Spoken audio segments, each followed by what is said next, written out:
During that time, what was your perspective on Russia and Russian people? And did you have like any sort of like goals in mind when you went to Moscow? My goal was to learn about the country and to write about it. I had at this when I was at Oxford, I wrote a thesis on. Well, let's put it this way.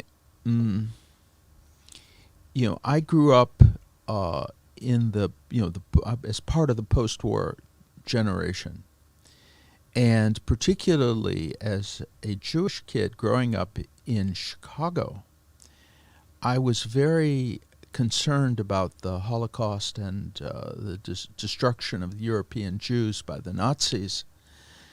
And from a very early age, I tried to understand why that happened and what did it say about people that such a thing could take place. And you have to understand that I lived in a neighborhood in Chicago where there were a lot of people who had survived the Holocaust, and they told these terrible stories about what had happened to them.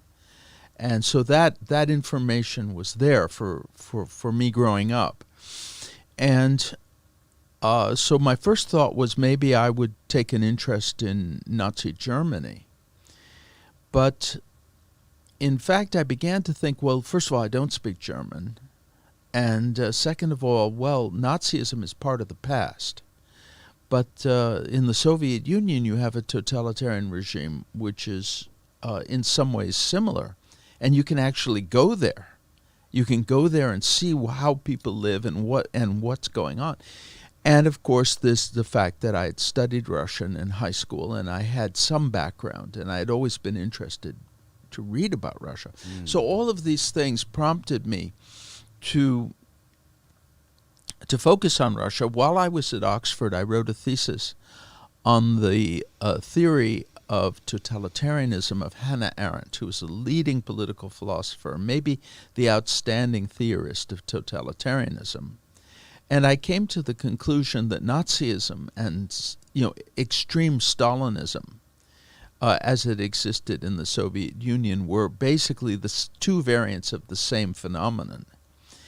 And so therefore, it really did make sense. Everything kind of pushed me in the direction of trying to go to Moscow. Plus the fact, of course, that I had been editor of the school paper at University of Chicago, the campus newspaper, and I had had some success as a journalist.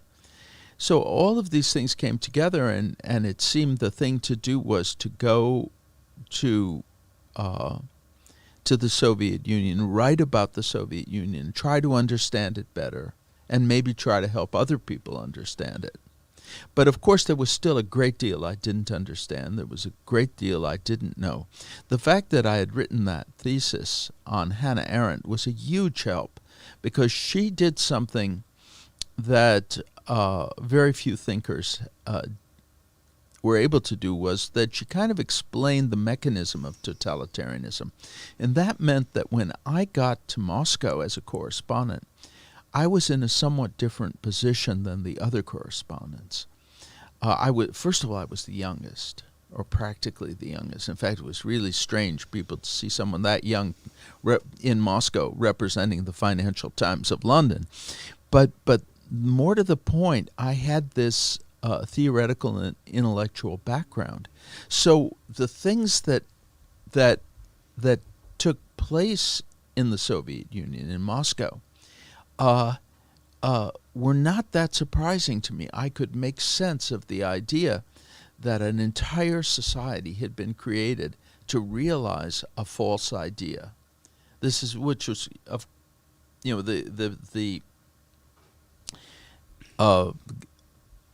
the concept of Hannah Arendt was that totalitarianism is the combination of ideology, a false idea, and terror. In other words, you take a false idea and you use terror to compel people to act it out. And then you create an entire Fear. universe of false appearances in order to confirm the validity of the ideology. So I get, so this is just too crazy for words. And the average American or British correspondent, including people who are a lot older than I was, they got there and they couldn't figure out, they could never wrap their heads around what was going on. I got there, and I had that advantage. I had the advantage that I had concentrated on getting the necessary theoretical background.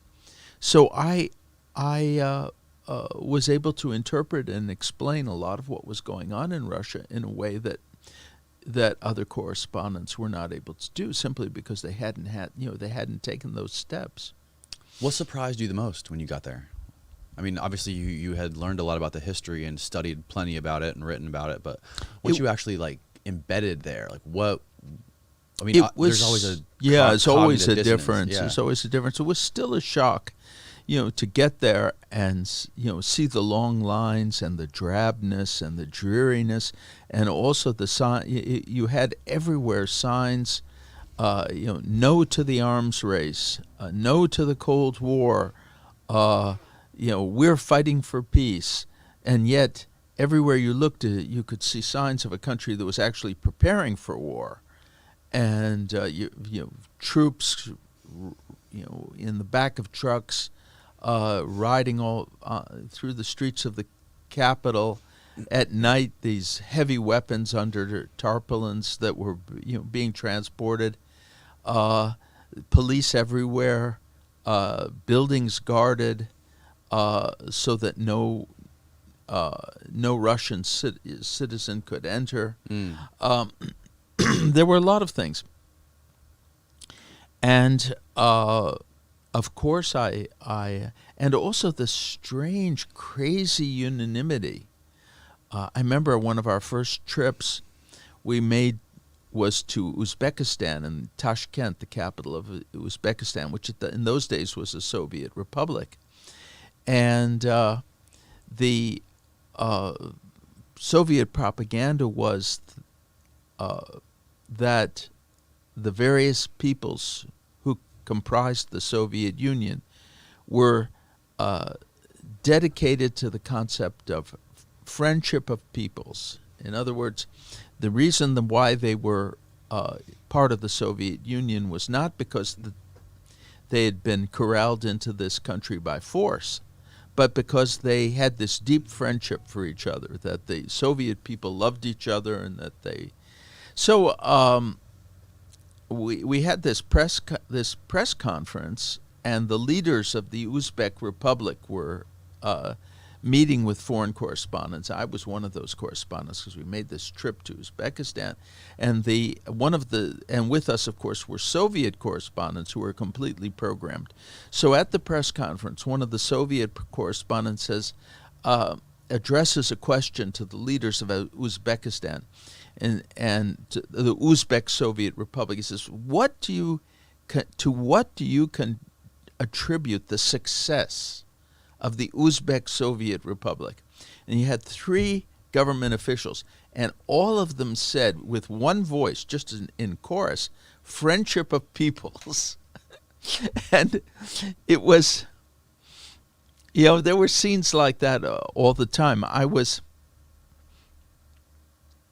on a train, and I was talking to there was in a compartment, and there were two people, a Soviet engineer and a woman who was, I think she may also have been an engineer, I don't know. Anyway, we were three random people sitting in a compartment. But when they heard that I was an American and a correspondent, of course, they became very interested, and they said, in America, everything is determined by money. And I said, well, I don't know about that. He says, we have elections. We had a president, and he was impeached or nearly impeached, forced to resign. I was talking about Nixon at that time. And this Soviet guy says, well, that's nothing. I mean, the elections are meaningless. The real the real power is with the money, with the Rockefellers. That's what he said. Yeah, well, that's what he told me, and Interesting. he said, you in America, you have formal democracy, whereas here in the Soviet Union, what we have is genuine democracy. So I said, okay. I mean, so in other words, when you have elections with two candidates, that's formal democracy. But when there's only one candidate, that's genuine democracy. And then they smiled and looked at me and said, as if I was this kind of moronic kindergarten pupil who finally understood something. And I began to think I was really living in a giant insane asylum,